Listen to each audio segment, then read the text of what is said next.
Med prebijanjem skozi grmičevje, objemanjem dreves in med gazenjem po podrasti ali travi se večina skuša klopom izogniti.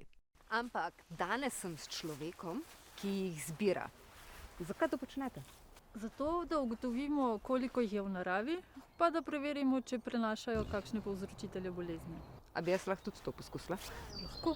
Malo niže spusti. Ja, zataknila sem se Ja. za trn. Ja. Opala. Kole bo boljš? Ja, super. Tako je. S tem oponašaš v bistvu žival, gostitelja. Ko pride temperatura nekje nad 6 stopinj, se začnejo klopi prebujati, začnejo lesti ven iz svojih zimskih počivališč. Tako da ja, smo že v času, ko so klopi precej aktivni. Verjetno zaradi višanja temperatur tudi prihajajo na višje nadmorske višine. Včasih smo jih nekje do 1000 metrov, danes pa jih najdemo tudi že na 1500 metrih. A pa bela zastava je pa zato, da klopi mislijo, da se predajamo in se pol kar primejo gor. Lahko bi tudi to mislili, ampak mislim, da je zaradi tega, da mi lažje vidimo črne pikice. Zato tudi svetlo oblačila, ne? Tako. Predvsem pa si imam dolge rokave, dolge hlače in pa nogavice čez hlačnice.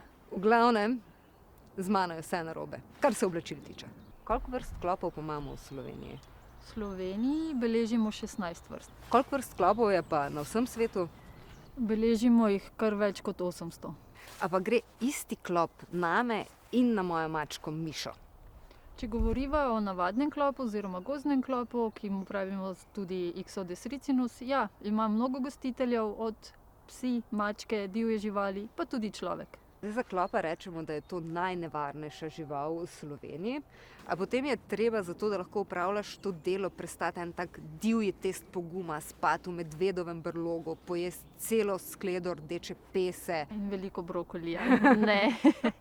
Ni tak test pogumnosti, je pa test pogumnosti v tem, da greš študirati, se zanimaš za naravo in potem najdeš tudi svojo nišo. Jaz sem jo v klopih. Zakaj pa rečemo, da so klopi najnevarnejše živali? Klopi so res ene izmed najnevarnejših živali, ker lahko prenašajo različne povzročitelje bolezni, ki lahko povzročajo resne zdravstvene težave pri ljudeh. Ja, kje pa dobijo te viruse in bakterije? Klopi imajo 4 razvojne stopnje, od jajčica, ličinke, nimfe do odrasle živali, in za vsak razvojni stadij potrebujejo obrok krvi. Tako da se manjši klopi najprej prehranjujejo na manjših živalih, kjer se lahko okužijo, potem pa te okužbe prenašajo naprej na druge gostitelje. Mi sploh nismo prva izbira. Kar malo smo žaljeni. Koliko klopov smo danes našli? Ja, nekaj smo jih pa našli, nekaj smo jih nabrali, 7 do 10 smo jih, poglej. Vidiš, tukaj imaš samca, samico, še nekaj nimfic. A pa je nekje 10 klopov, je to veliko ali je to malo? Za današnji dan kar v redu, ker so malo vremenske razmere take, drugače pa jih na tej lokaciji ob tem času lahko pričakujemo tudi že več. Danes je malo hladno. Hladno je, ja. Ampak smo pa pričali ljubezenski zgodbi, ne? Ker tale samec in samica sta se Sta našla se prav že zaradi nas. To je res, ja, ker drugače se šele na gostiteljih spoznata. A imajo tudi klopi kakšen paritven ples, glede na to, da je tukaj še en samec in je ta samec dobil samičko oziroma je izbrala njega? Jaz mislim, da je on imel pač srečo, da je prvi prišel do samice, ker drugače se najdejo na gostiteljih. Samice potrebujejo še en obrok krvi za to, da lahko odložijo jajca. Samci se pa kot odrasli sploh ne prehranjujejo več, v bistvu samo še iščejo samico, da se sparijo in da lahko predajo svoj material genetski naprej. To je zdaj ulovi in spusti in grejo zdaj ti nazaj v naravo kot ribe, ali kaj se bo zgodilo z njimi? Ne, jaz mislim, da smo opravili dobro delo, da zdaj to pogledamo tudi pod stereolupo. A bi lahko tile klopi pobegnili z tega steklenega krožnička, splezali po steni? Če bi jih dovolj dolgo pustili brez nadzora, bi si kakor pobegnili po laboratoriju. Ker klopi plezajo in ne skačejo. Tako je, klopi lezejo, plezajo, ne skačejo, tudi ne skačejo iz dreves na nas.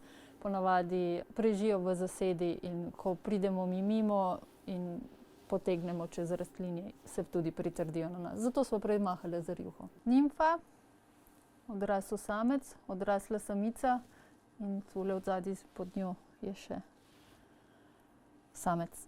Koliko časa pa klopi preživijo? Klopi lahko v naravi preživijo kar dolgo časa. Ekstremni rekorderji tudi do 6 let. Kaj pa, če ne najdejo gostitelja? Če klop nima te sreče, da bi našel svojega gostitelja, lahko preživi tudi 1 leto brez, da bi se hranil. Zelo trdoživa žival. Zelo.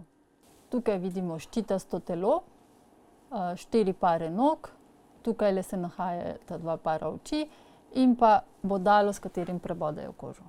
Če imajo 4 pare nog, a potem so pajki. To so pajkovci, sorodniki pajkov. Minus Sneža. Kako pa klopa odstranimo, če mi postanemo njegov ali pa njen gostitelj?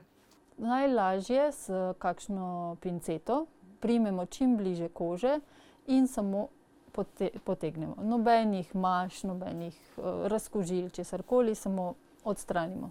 Kaj pa, če ugotovimo, da je glavica ostala v koži ali pa kaj takega? Bo telo samo odstranilo. Spremljamo mesto vboda, ampak bo telo samo odstranilo. Ker je bolje preprečiti kot zdraviti, se za v naravo oblecite malo bolj pametno, kot sem se jaz.